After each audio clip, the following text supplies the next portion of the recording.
Last week marked 21 years since DHH made Ruby on Rails available to the public. I missed its birthday by a week, but I think the cake's still good, so we're all good. So in the spirit of this enormous 21-year milestone, I thought I'd take you through my favourite 21 features of Rails, which have maintained its relevance for mature, scaled applications over the whole 2 decades that I've been using it. Yes, I picked up Ruby on Rails way back in 2005 when I was just 17. I believe it was version 0.9 at the time. There was no Git, no GitHub. I had to check out the code from SVN, which at the time I had zero experience with. But David's 15-minute blog video absolutely blew my mind. I'd never experienced programming to be so productive, so I persevered. And I wouldn't be where I am today without David and every contributor to Rails since. It's unlikely that this channel would be called Lessons of a CTO. It would be more Lessons of a Fumbling PHP Developer. So a huge thank you to everyone involved. Anyway, to this day, while there are imitators in other languages, I think it's clear from this list that they operate in Rails' shadow. And I don't believe any truly mirror Rails' productivity if you're building web applications. You don't have to manually glue together some poorly integrated laundry list of barely maintained packages that you and your team will likely abandon as soon as the next in vogue replacement comes out that's 2% better than the last thing that you were using. Yes, I am looking at you, JavaScript. I mean, seriously, how many fucking routing libraries does one ecosystem need to churn through, right? Don't make me point at the XKCD. Now, I can't find the original reference, but I believe it was Adam Wathan, Tailwind's creator, who said he created it because every organization eventually ends up building their own kind of cobbled together, half-baked, half-adopted internal version of what Tailwind is. And I feel that Rails is to web development what Tailwind is to CSS in that regard. So without further ado, let's see if we can get through this list quicker than these candles melt and before the smoke alarm goes off. I'm kicking off with something that might seem a little basic, but getting your authentication and wider security right is fundamental for production applications. Rails sessions default to encrypted signed cookies, meaning that they have no impact on scaling because there's no need for a data store or periodic clearing out of dead sessions. And unlike hand-rolled JSON web tokens plaguing half of the web, this setup has been battle tested for years, so you know you can rely on it remaining secure. If you need to add some extra cookies, you can do so through a clean API. In this use case, I needed to indicate to a separate front end that the user is signed in so that I could swap the login and register buttons for my account. So I set a long-lived HTTP only cookie, and I don't need to worry about tampering, so I didn't need to sign it or encrypt it, but those are options should you need them. Continuing the theme of security, we know secrets shouldn't live in our code repositories, at least not in a raw form. It used to be such a pain passing around .m files whenever we got a new machine for someone or a new employee joined the team, or even when someone has added a new feature and everyone needed to kind of synchronize their local configuration just to keep working. Another option, of course, is to use a key management service, but that just becomes yet another thing to set up and maintain. But Rails supports encrypted secrets files, meaning we can just all share a private key, and these can otherwise be stored in version control. Rate limiting is a relatively new security feature to Rails, but it's something that we've been doing for years through libraries, and it's essential to most production applications. My latest startup was receiving automated attack attempts within a few hours of being made public. Thankfully, with just a few lines of code like this, it was protected from launch. For my final point on security, this might seem like a minor thing, but the security of our logs is often overlooked. It's a huge boon for Rails that it makes it so easy for us to ensure we don't accidentally capture logs with sensitive information in them. This feature actually goes a step further and filters them from the console too, and you can even filter redirects to ensure things like signed URLs aren't captured. Of course, if your application gets big enough, you'll want to go multilingual at some point. So the Rails internationalization API is naturally very useful. But even if you only have a single language, knowing that pull requests just editing locale files are next to zero risk can be helpful for your productivity. It also helps your code remain more focused on the logic without littering it with long strings. I'm going to have to blow out these candles because it's so hot in here and the wax is melting everywhere. When it comes to the database, it should really go without saying that any serious application needs to avoid N+1 queries. And Rails makes this super simple with includes, eager load, and preloads. So this is a feature that I couldn't not include in the list. You'll also typically find loading full ORM objects can occasionally be wasteful. You'll have higher memory consumption, so more work for garbage collection, and more to deserialize, so increased CPU usage as well. Pluck and pick are great APIs for reducing all of these by loading only the necessary data into basic Ruby types rather than parsing more complex active record objects. Sometimes you're even best dropping down to raw SQL, and Rails has some great low-level APIs to support this, such as select values.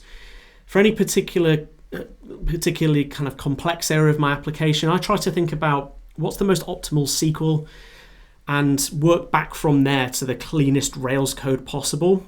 Ideally, I'd just prefer to have some active record chains with joins and conditionals, etc.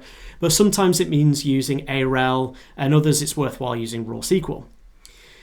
Even with all of these optimizations, we might just need more hardware. My previous business was a SaaS e-commerce platform serving enterprise-scale retailers, and to cope with the ever-increasing demand of successive Black Fridays, we had to use replicas and sharding. Originally, we'd patch this in, which was laborious, but when Rails introduced this natively, we could delete so much code, and we gained access to better designed APIs, giving us increased confidence in tenant isolation. For my final database feature, Composite primary keys are important for so many applications where you need to scope your true primary key to an association, for example, in multi-tenant applications. These have been discussed for years, and Rails now has a really solid integration with Active Record to support them. Now, I've not worked on a single application that hasn't benefited enormously from some form of a synchronous job queue. We've had a plethora of options for Rails for years, with delayed job, rescue, sidekick, good job, etc. But Active Job has matured into a fantastic abstraction. It supports batching jobs, retries, dead queues, concurrency controls, recurring tasks, and much more. And I love the recent addition of Solid Queue, which means in the early stages at least, you don't need additional infrastructure. It'll just live in your relational database. For many applications, this will be more than adequate, even as you scale up. And it lets you sweat your existing tech stack further without needing to introduce more dependencies, something that I've been a supporter of for years. Now, it's fantastic that we have a cloud-agnostic upload solution, but you really want your uploads to go straight into that managed storage so that you don't have to deal with the complexities of buffering slow uploads or large files. Active Storage has direct upload support for this. It takes a little JavaScript, and hopefully this can become a cleaner web component at some point, but it's a decent abstraction nevertheless.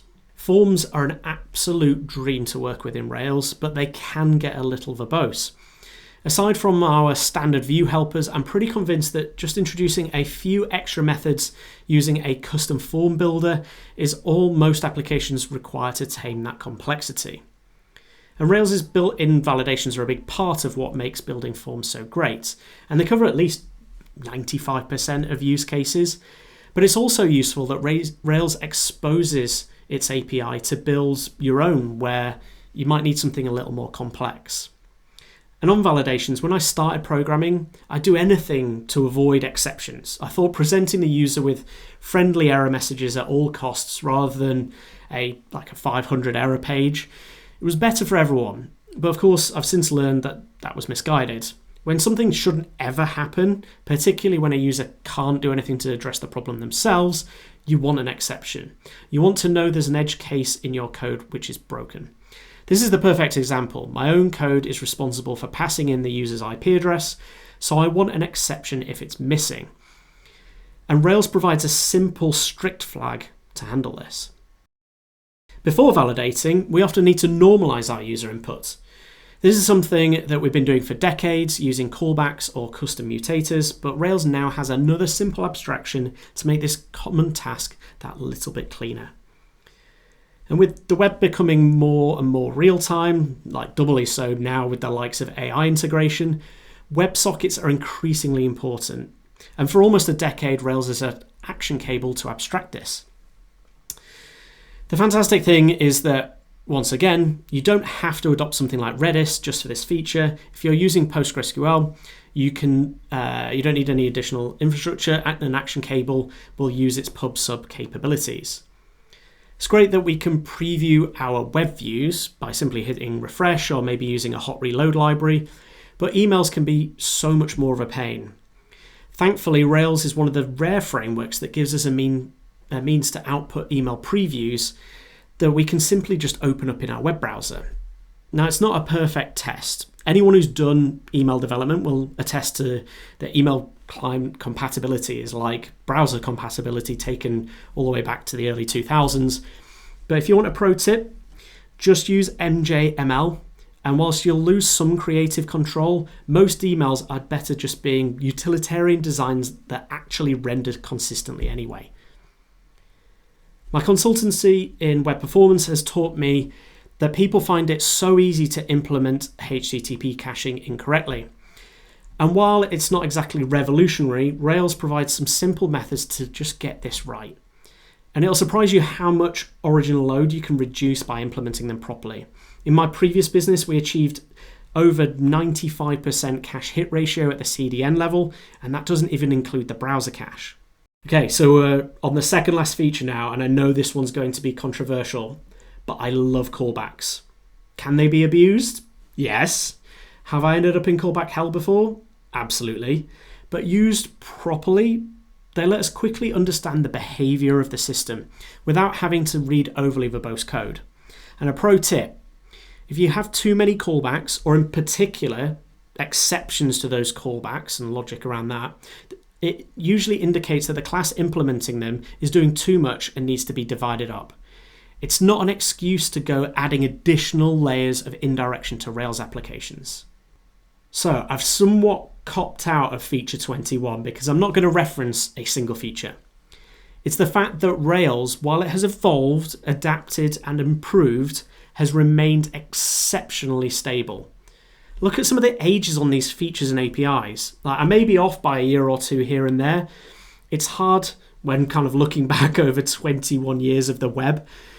But either way, it's seriously impressive. You might notice that the client side has been suspiciously missing from my list, and that's for two reasons. Firstly, unlike the rest of Rails, the asset pipeline has undergone a sizable amount of churn.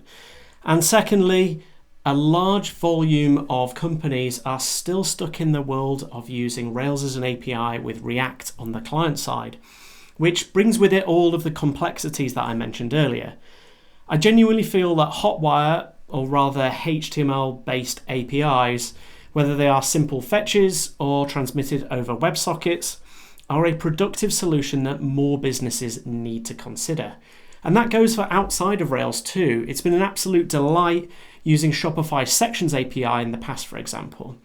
And with the advent of view transitions and speculation rules, we're also now in a place where a more fluid experience traditionally afforded by heavy client-side JavaScript can be achieved with just the web platform. But that's a whole other topic, and I recommend you check out my talk from Performance Now in Amsterdam 2 years ago if that's piqued your interest. To wrap up, I hope my list is food for thought the next time that you're considering your technology choices, regardless of your background. A well-integrated, mature framework that's both productive at the greenfield stage through to hundreds of millions or even billions in revenue is an incredible achievement. Sadly, the candles didn't make it, but thank you all for the past 2 decades, and here's to many more.